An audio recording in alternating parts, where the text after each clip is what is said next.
दर्शकवृन्द नमस्कार। AP talk टाइमको यो नयाँ अध्यायमा हार्दिक स्वागत छ। म मोहराज शर्मा। आज शनिबार यहाँलाई अवगत छ, शनिबारी श्रृङ्खलामा हामी विशेष गरेर नेपाली वाङ्मयका विभिन्न पक्ष पाटा र आयाममा केन्द्रित रहेर संवाद गर्ने गर्छौँ। आजको श्रृङ्खलामा हामी कर्णालीको कला, भाषा, संस्कृति, सभ्यता र त्यहाँको जीवनसँग नजिक हुने प्रयास गर्नेछौँ। कर्णाली भन्ने बित्तिकै एउटा बिम्ब सिर्जना गरिएको छ, एउटा बुझाइ छ, अभाव, अशिक्षा, बेरोजगारी, गरिबी, यी अनेक बिम्ब दिन्छ। तर कर्णाली त्यो मात्र होइन, कर्णाली भूगोल मात्र होइन, यो एउटा सभ्यता पनि हो र त्यहाँ सम्भावनाका अत्यन्त धेरै खानी छन्, सम्भावनाका धेरै ठाउँहरू छन्। पछिल्लो समय कर्णालीको सम्भावना र कर्णालीका बहुआयामिक विकासको बारेमा कुरा हुन थालेको छ र त्यसले एक हिसाबले मूर्त रूप पनि लिन थालेको छ।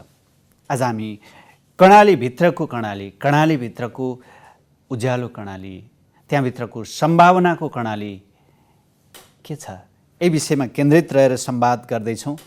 कर्णालीको अनुहारको अथवा त्यहाँको त्यो भित्री चित्र बाहिर ल्याउनको लागि र त्यहाँका बहुआयामिक सम्भावनालाई खोज्नको लागि विगत 3 वर्षदेखि एउटा बृहत उत्सव, वार्षिक रूपमा उत्सवको रूपमा एउटा कार्यक्रम हुँदै आएको छ, कर्णाली उत्सव। कर्णाली उत्सवले कर्णालीका विभिन्न आयामलाई बाहिर ल्याउने र कर्णाली र राजधानीलाई जोड्ने प्रयास गरिरहेछ र त्यहीँको कर्णालीलाई उत्खनन गरेर बाहिर ल्याउने अभ्यास पनि गरिरहेछ। त्यसै अन्तर्गत कुडा कर्णालीको यो श्रृङ्खला, 3वटा श्रृङ्खला, 2वटा श्रृङ्खला भइसकेको छ र यो कर्णाली उत्सव अन्तर्गत कुडा कर्णालीको तेस्रो संस्करण यही फागुन 17 गतेदेखि 19 गतेसम्म हुँदैछ। पहिलो संस्करण 2076 साल फागुन 19-20-21 भएको थियो। दोस्रो संस्करण 2077 सालको फागुन 26, 27, 28, 29 4 दिन भएको थियो र तेस्रो संस्करणमा अबको आउँदो फागुनको 17, 18 र 19 गते हुँदैछ। आज हामी कुडा कर्णालीकोमा केन्द्रित रहेर संवाद गर्दैछौँ र हामीसँग हुनुहुन्छ विगत 3वटै श्रृङ्खलाको संयोजन गर्दै आउनुभएको र यो अहिले पनि उहाँ संयोजक हुनुहुन्छ यो कुडा कर्णालीको, यो कर्णाली उत्सव अन्तर्गत यो श्रृङ्खलाको कमल लम्साल। त्यसै गरी उहाँ चाहिँ मध्यपश्चिम विश्वविद्यालयमा उपप्राध्यापक पनि हुनुहुन्छ। द्वन्द्व र शान्ति अध्ययन उहाँको खास विधा अध्यापन क्षेत्र। स्वागत छ यहाँलाई। नमस्ते मोराजी, धन्यवाद। अब कुडा कर्णालीको मा केन्द्रित रहौँ। मैले सुरुवातमा पनि उठान गरेँ, कर्णालीलाई एउटा त्यो कर्णाली भन्ने बित्तिकै एउटा आम बुझाइ छ, त्यो आम बुझाइलाई फेरबदल गर्न, त्यसलाई चाहिँ यो होइन है, यो भन्दा यसको पार्ट यो पनि छ, यसको भाग यो पनि हो भन्ने चिनाउनको लागि कुडा कर्णालीले एउटा कार्यक्रम गर्दै आइरहेछ। आगामी श्रृङ्खलाको तयारी कस्तो छ? हामीले चाहिँ अब तेस्रो संस्करणको तयारी सुरु गरेका छौँ र त्यसको मुख्यतया चाहिँ हामीले 3-4वटा कामहरू गर्नुपर्छ।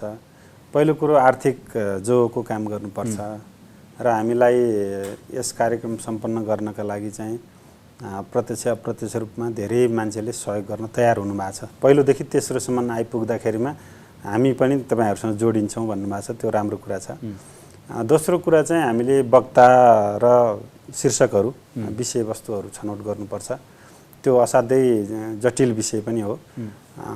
यसरी हामीले सेसनहरू निर्माण गर्दाखेरिमा कर्णालीको आवश्यकता, त्यहाँको चाहिँ सामर्थ्यलाई हेरेर त्यसलाई न्याय गर्न सक्ने खालको मान्छेहरू, नीतिगत प्रभाव पार्न सक्ने खालको वक्ताहरू हामीले छनौट गर्नुपर्छ।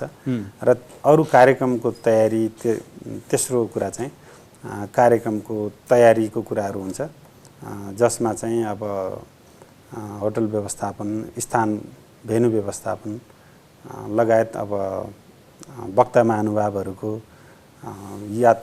यातायातको व्यवस्था, त्यस्तो खालको कुराहरू गर्नुपर्छ भने हामी त्यो सबै कुरालाई हामी सँगसँगै अगाडि बढाइरहेका छौँ। यसका साथै पब्लिसिटीको काम, प्रचार प्रसारको कामहरू पनि भइरहेछ। अहिले हामी कुन चरणमा छौँ? हामी एकदम सुरुवाती चरणमा छौँ। यो तेस्रो संस्करणको अलिकति आर्थिक व्यवस्थापनको पक्षमा हामीले काम गरिरहेछौँ। सँगसँगै हामीले चाहिँ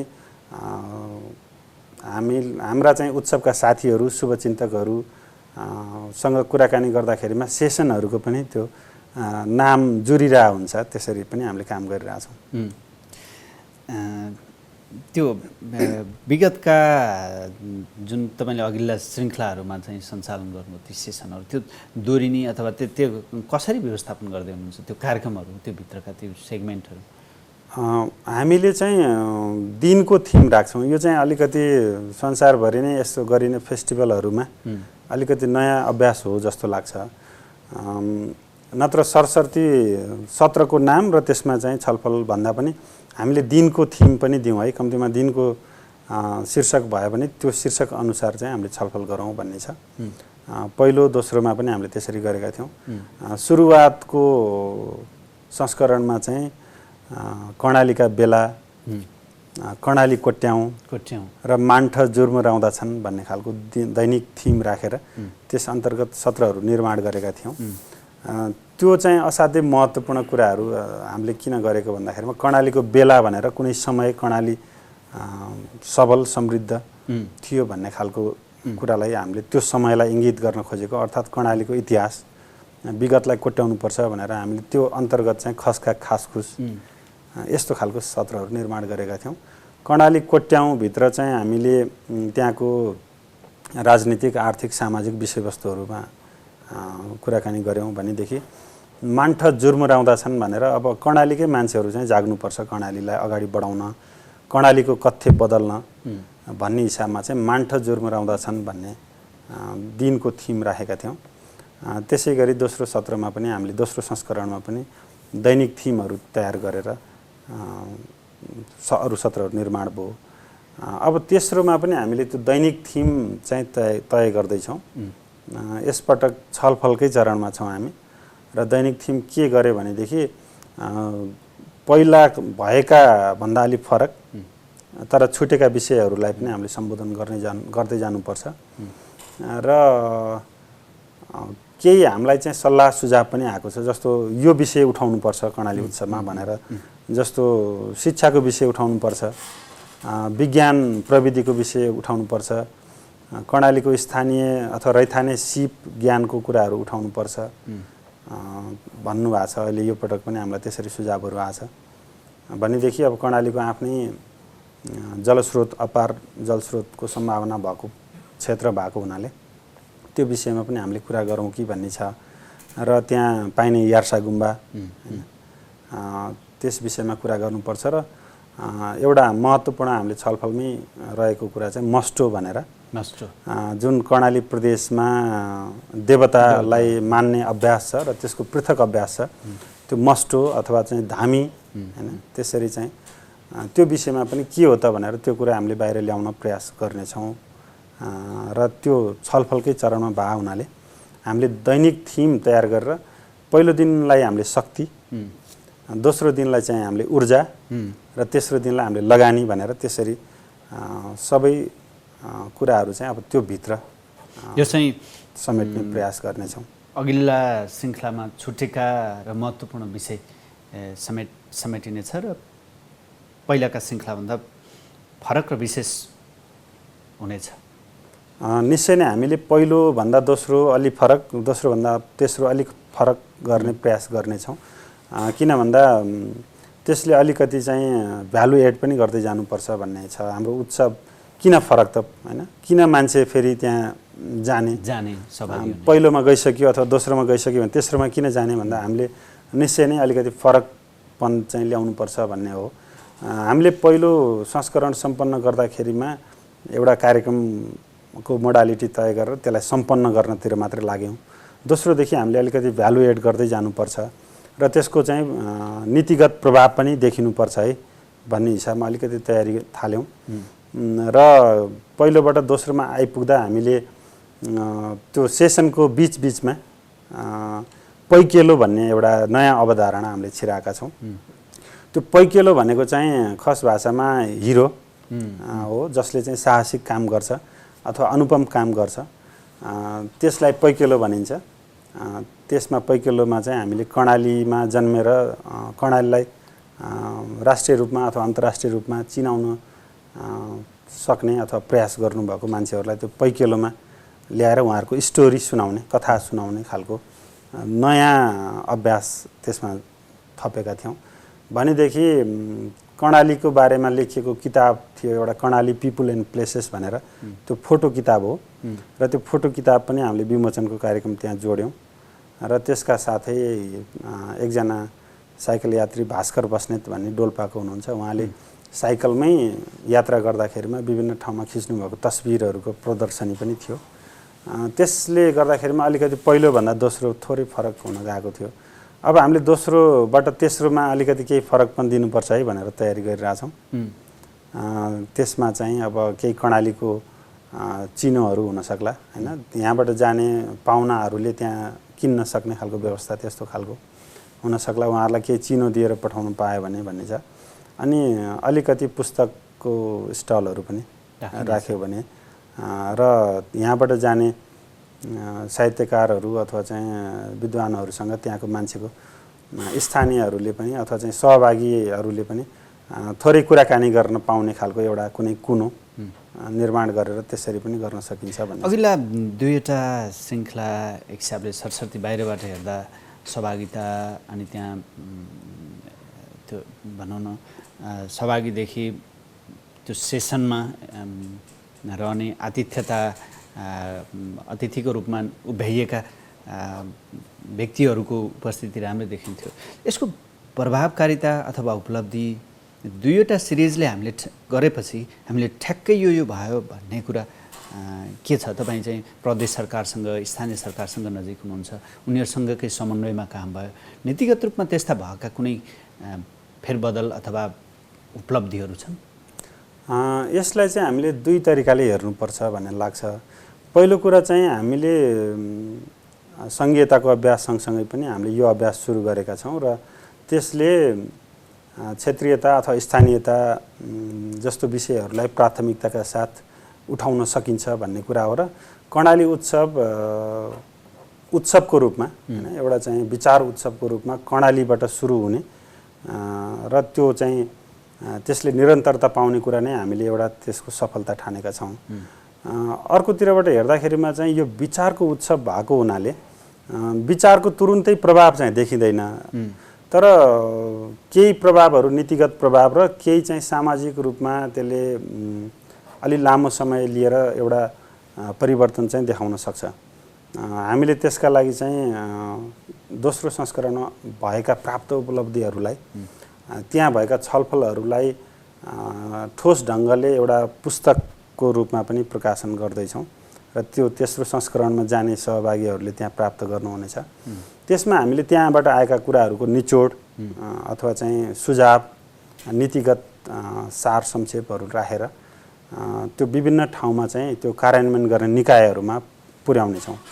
र हामीले गर्न सक्ने कुरा चाहिँ त्यहाँसम्म मात्रै छ। हामी आफै चेन्ज मेकर होइन, हामीले चाहिँ परिवर्तन गर्ने, नीतिगत सुधार गर्ने मान्छे होइन, अथवा चाहिँ नेतृत्व राजनीतिक होला अथवा चाहिँ कर्मचारी तन्त्रमा होला, हामीले त्यो सुझावहरू त्यहाँ प्रस्तुत गर्नेछौँ, पेश गर्नेछौँ।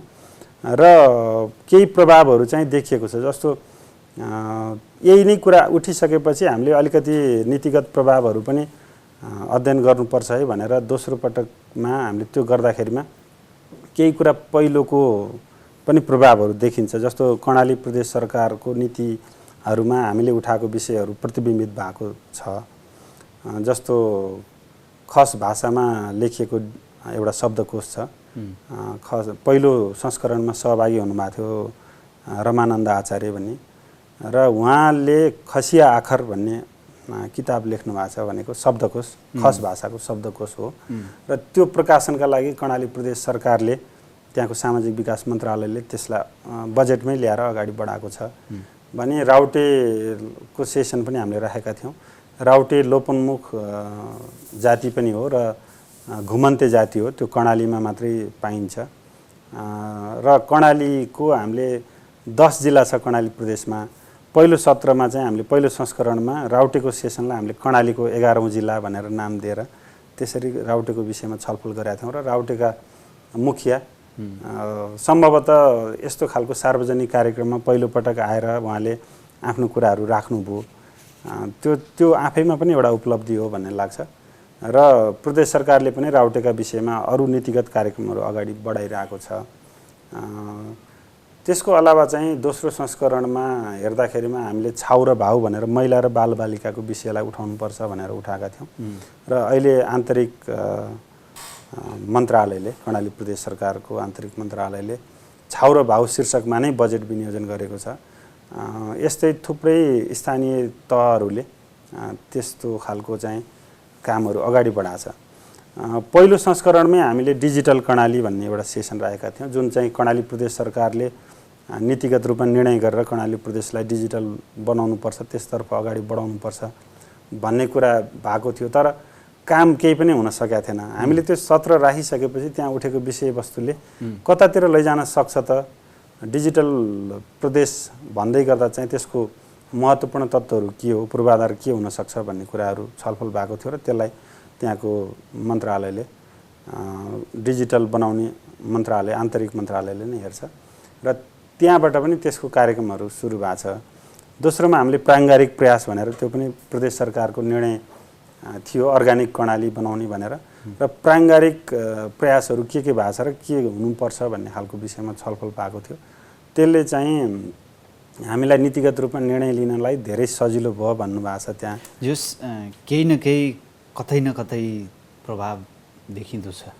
निश्चय नै हामीले चाहिँ कर्णाली उत्सवलाई चाहिँ विचारको उत्सव भन्छौँ र विचार नै विकासको मार्गदर्शक हो। विचार बिना हामी हाम्रो यात्रा समृद्धिको यात्रा तय गर्न सक्दैनौँ। त्यसकारणले चाहिँ कर्णाली उत्सवले एउटा विचारलाई मन्थन गर्ने गन्थन मन्थन र चिन्तन गर्ने थलोको रूपमा चाहिँ कर्णाली उत्सव हो र निश्चय नै त्यसले आफ्नो प्रभावहरू चाहिँ कहीँ न कहीँ छोडिरहेछ। कर्णाली के हो र के होइन? कर्णाली जुन यो बिचमा लामो समयसम्म कर्णालीलाई बुझ्ने र बुझाउने प्रयास गरियो त्यो गलत भयो भन्ने हाम्रो बुझाइ हो। कर्णाली कमजोर होइन, कर्णाली समृद्ध हो। कर्णाली केही नभएको नाङ्गो मगन्ते प्रदेश पनि होइन, क्षेत्र पनि होइन, त्यो आफैमा समृद्ध विशाल भीमकाय र एउटा चाहिँ वजन बोकेको ठाउँ हो भन्ने चाहिँ हाम्रो मान्यता हो र हामीले त्यही नयाँ कथ्यलाई स्थापित गर्नुपर्छ र कर्णालीको नाममा कर्णालीलाई देखाएर चाहिँ हामीले मागी खाने भाँडोको रूपमा चाहिँ कर्णालीलाई प्रस्तुत गर्नु हुँदैन। कर्णालीको आत्मविश्वास बढाउनु जरुरी छ। राजनीतिक रूपमा होस् अथवा चाहिँ भाषिक रूपमा होस्, सांस्कृतिक रूपमा होस्, सभ्यताको हिसाबले पनि कर्णाली समृद्ध हो। खालि कुरा बाँकी के मात्रै हो भन्दा हाम्रो त्यहाँको अध्ययन अनुसन्धान कम भएर त्यसको कुराहरू चाहिँ बाहिर कम आएको हो। त्यसकारण चाहिँ कर्णालीलाई हामीले जति सक्दो उत्खनन गर्ने, त्यसको चाहिँ राजनीतिक सामाजिक सांस्कृतिक पक्षहरूको उत्खनन गरेर बाहिर ल्याउने र कर्णालीलाई मूलधारमा राष्ट्रिय राजनीतिको मूलधारमा पुर्याउनु पर्छ भन्ने खालको चाहिँ हाम्रो उद्देश्य हो। कर्णालीको इतिहास निकै गर्विलो छ। प्राचीन इतिहास चाहिँ त्यहाँ अब एक हिसाबले प्रभावशाली वैभवशाली राजाहरूले शासन गरेको ठाउँ पनि हो। तर पछाडिको समय किन त्यस्तो अवस्था भयो जुन पहिले त्यो वैभवशाली ठाउँ क्षेत्र सभ्यता किन ओझेल पर्यो? के काठमाडौँसँग दूरी भएरै अथवा के कारणले बिचमा त्यो दूरी रह्यो जसले गर्दा तपाईँले अगाडि बढ्नुभयो कर्णाली जे हो त्यो बाहिर आउन सकिरहेको छैन र जे होइन त्यसैलाई भाष्य बनाइयो? किन त्यस्तो भयो? अब त्यो दूरीलाई कम गर्नको लागि हुनुपर्ने प्रयासहरू के हुन्? यसमा पहिलो कुरा त राज्य शक्तिको कुरा रह्यो। कर्णाली प्राचीन समयमा निकै समृद्ध थियो, शक्तिशाली थियो र पछाडि नेपाल एकीकरण पछि चाहिँ काठमाडौँ केन्द्र भएर काठमाडौँको नजरले कर्णालीलाई हेर्दाखेरिमा त्यहाँ न्याय हुन सकेन भन्ने हो। यद्यपि अहिलेको समयमा पनि हेर्दाखेरिमा हामीले विभिन्न क्षेत्रगत ढङ्गले हेर्नुपर्छ भन्ने लाग्छ। जस्तो उदाहरणको लागि स्वास्थ्यको कुरा गर्दाखेरिमा कर्णालीमा रहेको बस्तीहरूमा हामीले त्यो ग्रामीण स्वास्थ्यको विषयलाई हामीले कसरी उठाउन सकिन्छ होला भन्ने खालको विषयमा कुरा हुनु जरुरी छ। यद्यपि काठमाडौँको आँखाले हेर्दाखेरिमा जहिले पनि त्यो सहरी स्वास्थ्यमा को आँखा मात्रै हुन्छ र त्यो फ्रेम त्यहाँ लगेर फिट गर्न खोज्दाखेरिमा फिट हुँदैन र त्यो हरेक हिसाबले चाहिँ त्यसरी पछाडि पर्दै गएको हो। र अन्य अवसरका हिसाबले जस्तो राजनीतिमा होस् अथवा कर्मचारी तन्त्रमा होस् कर्णालीको मान्छेहरूको पहुँच हुन सकेन र उनीहरू पछाडि परे भन्ने हो। त्यसमा भौगोलिक कठिनाइलाई देखाएर पनि त्यो लामो समयसम्म पछाडि परिरह्यो। विश्वमा थुप्रै देशहरू भौगोलिक हिसाबले कठिनाइ भए पनि त्यहाँ हामीले विकासले त्यसलाई सहजीकरण गरेको देख्न सकिन्छ। अहिले पनि हेर्नुभयो भने हामीले सुर्खेतबाट रारा पुग्दाखेरिमा चाहिँ 300 किलोमिटरको आसपासमा यात्रा गर्नुपर्छ। त्यो भनेको चाहिँ हामीले राम्रोसँग त्यसलाई यातायातको दृष्टिले मात्रै विकास गर्ने हो भने एक दिनमै पुगेर फर्किन सक्ने खालको पनि विकास गर्न सकिन्छ। तर हामीलाई त्यहाँ पुग्न अहिले पनि 2 दिन लाग्छ। यस्तै कुराहरूले चाहिँ हामीले त्यहाँ अल्मल्याइराखेको र राज्यको पनि दृष्टि कम परेको हुनाले कर्णाली पछि पर्दै गयो र कर्णालीकै मान्छेहरूको पनि सोच के भयो भन्दा पछाडि परिसकेपछि हामी त कमजोरै हो भनेर त्यो कमजोरीलाई नै हामीले भज्याउन थाल्यौँ हैन। म चाहिँ कर्णालीबाट आएको हो, मलाई अगाडि पालो दिनुस्, अथवा चाहिँ म कर्णालीबाट आएको त्यसकारण म कमजोर छु, म कर्णालीबाट आएको म चाहिँ कम जान्दछु, त्यस्तो कुरा होइन। कर्णाली हामीले चाहिँ भाषिक रूपमा हेर्दाखेरिमा सम्भवतः यो तेस्रो संस्करणमा हामीले खस भाषाको लहरो भन्ने एउटा विषयमा पनि छलफल गर्छौँ होला। यो एकदम रमाइलो रोमाञ्चक र सबैलाई यो खुल्दुलीपूर्ण पनि विषय हुन सक्ला। आज हामीले काठमाडौँमा बस्दै गर्दाखेरिमा काठमाडौँ भन्ने नाम त खस भाषाबाट आएको हो र अहिले हामीले बोलिराखेको यो भाषा पनि यसको जरो त फेरि खस नै हो। खसको छुट्टै अर्कै भाषा छैन, नेपाली भाषाकै जरो हो। अहिले हामीले बोल्दाखेरिमा ठाउँ अनुसार त्यसको चाहिँ छुट्टै लवजहरू हुनसक्छ, तर उद्गम खस हो। र त्यो भाषिक हिसाबले यति शक्तिशाली भयो, जस्तो अहिले हामीले हेर्दाखेरिमा विश्वव्यापी रूपमा अङ्ग्रेजी भाषा प्रभावशाली छ किनकि त्यो सबैतिर पुगेको छ। र खस भाषा कर्णालीबाट सबैतिर पुग्दाखेरिमा पनि कर्णाली किन कमजोर त हैन। त्यो चाहिँ हामीमा लघुताभास रहनु भएन भन्ने चाहिँ हाम्रो कुरा छ। र यसले यो विचारले नै कर्णालीको मान्छेहरूलाई अलिकति आत्मबल बढाउने खालको कुरामा पनि सहयोग गर्छ भन्ने लाग्छ। खस भाषाको कुरा गर्नुभयो, जुम्लाको सिन्जा क्षेत्र त्यसलाई त्यो त्यहाँको उद्भव स्थल मानिन्छ। म त्यहाँ पुगेको पनि छु सम्भवतः। संसारभर रहेका नेपालीहरूलाई जोड्ने एउटा सूत्रको रूपमा, ब्रह्मसूत्रको रूपमा, सम्बन्ध सूत्रको रूपमा जोड्ने काम गरेको छ। तर पछिल्लो समय यही भाषा संरक्षण भएन अथवा भाषा लोप हुन थाल्यो, अथवा भनौँ न खस भाषा संरक्षणको लागि उचित पहल भएन भन्ने गुनासो उठ्ने गरेको सुनिन्छ। अब यसलाई हामीले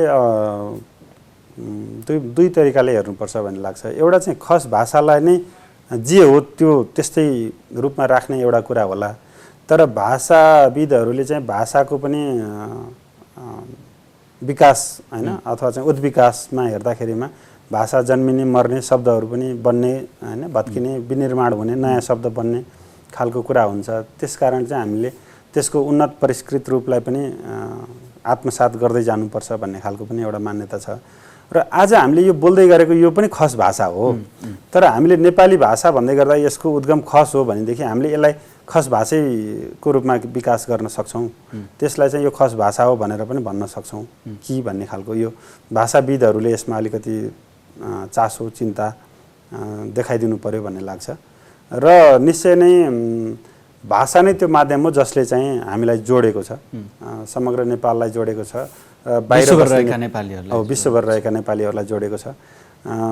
अझै पुरानो हेर्दाखेरिमा हामीले यतातिर इरानदेखि बर्मासम्म पनि त्यो खस भाषाको एउटा प्रभाव थियो। अब अहिले त नेपाली डायस्पोराहरू विभिन्न ठाउँमा भएको हुनाले अस्ट्रेलिया अमेरिका जाँदाखेरिमा पनि कोही न कोही हेलो दाई दिदी भन्ने मान्छे भेटिन्छ। त्यो चाहिँ नेपाली भाषा खस भाषाको प्रभाव हो। र त्यसलाई हामीले खालि भन्न मात्रै के पर्यो भन्दा यो खस यसको चाहिँ नेपाली भाषाको जननी पनि खस हो, त्यति भन्नमा हामीलाई किन अप्ठ्यारो हैन। र यो कुरा नै हामीले चाहिँ कर्णाली उत्सव मार्फत उठाउन खोज्दैछौँ। आगामी सेसनमा चाहिँ यो तपाईँले अगाडि भन्नु खस भाषाको लहर यो चाहिँ असाध्यै महत्त्वपूर्ण जस्तो लाग्यो मलाई। भाषा संस्कृति संरक्षण उसको देशको अथवा सामाजिक विकासको जरो मानिन्छ। यसलाई हामीले मजबुत बनाउन के र कसरी गर्न सकिन्छ भन्ने कुरा छलफल होला यसमा।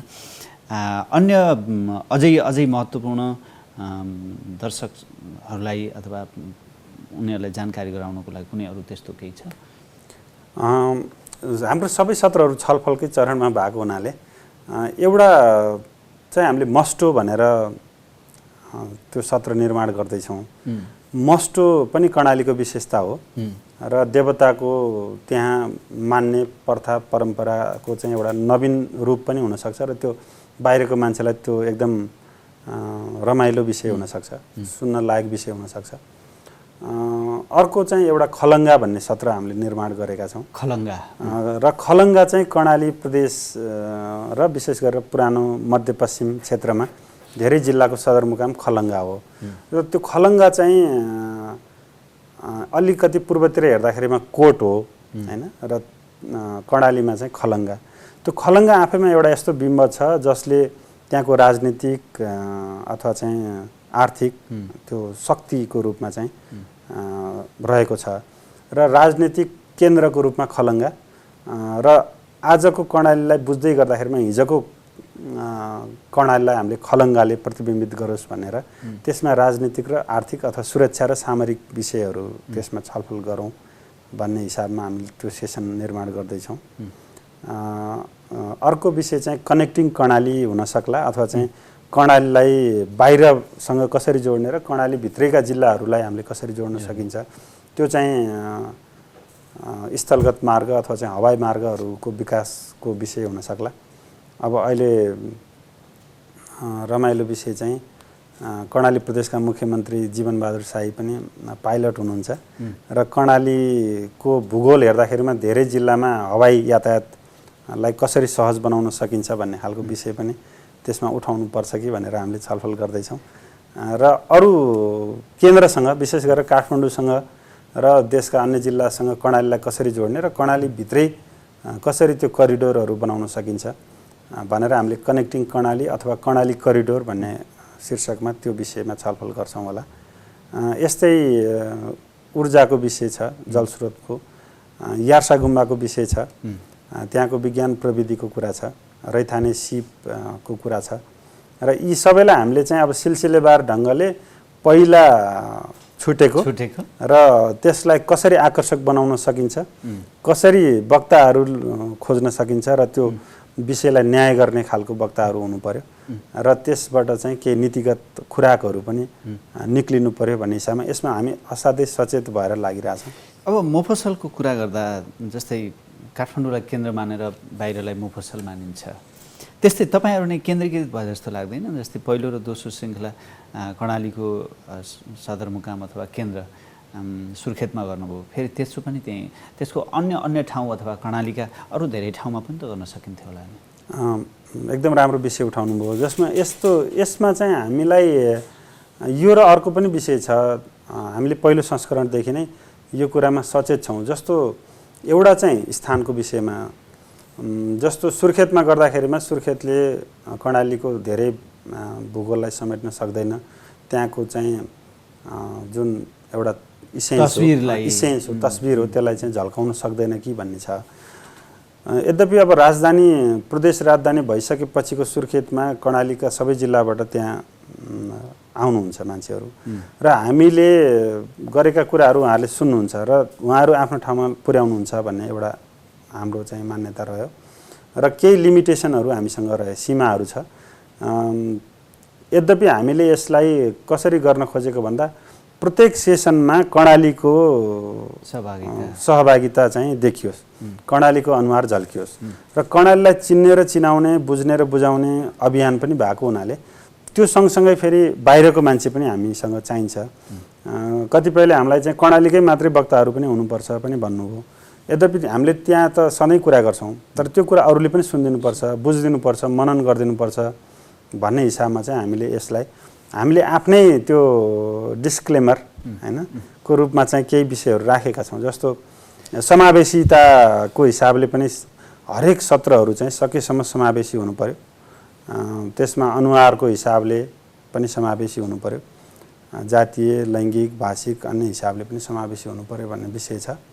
र जिल्लागत हिसाबले पनि हामीले कर्णाली उत्सवमा कम्तीमा एउटा संस्करणमा 10 जिल्लाको सहभागीहरू, वक्ताहरू चाहिँ समेटिनुपर्छ है भन्ने कुरामा हामी सचेत छौँ। त्यसरी लागिरहेछौँ। हस्, यो कार्यक्रमको सफलताको शुभेच्छा। जसरी चाहिँ तपाईँहरूले व्यवस्थापन गर्दै हुनुहुन्छ त्यसको प्रभावकारिता पनि रहोस्। त्यसले त्यहाँको चाहिँ स्थानीय सरकार, प्रदेश सरकार, त्यहाँबाट नेतृत्व गर्ने नेताहरू अथवा सबैलाई त्यो जो सम्बन्ध राख्छन् त्यो पक्षलाई झकझगाउने काम गरोस्। त्योसँगै त्यहाँको त्यो ऐना फेरि, त्यहाँको त्यो तस्विर फेरिनुमा उनीहरूको पनि भूमिका रहोस्। कार्यक्रम सफलताको शुभेच्छा, शुभकामना। समय उपलब्ध गराउनु यसको लागि यहाँलाई धेरै धेरै धन्यवाद।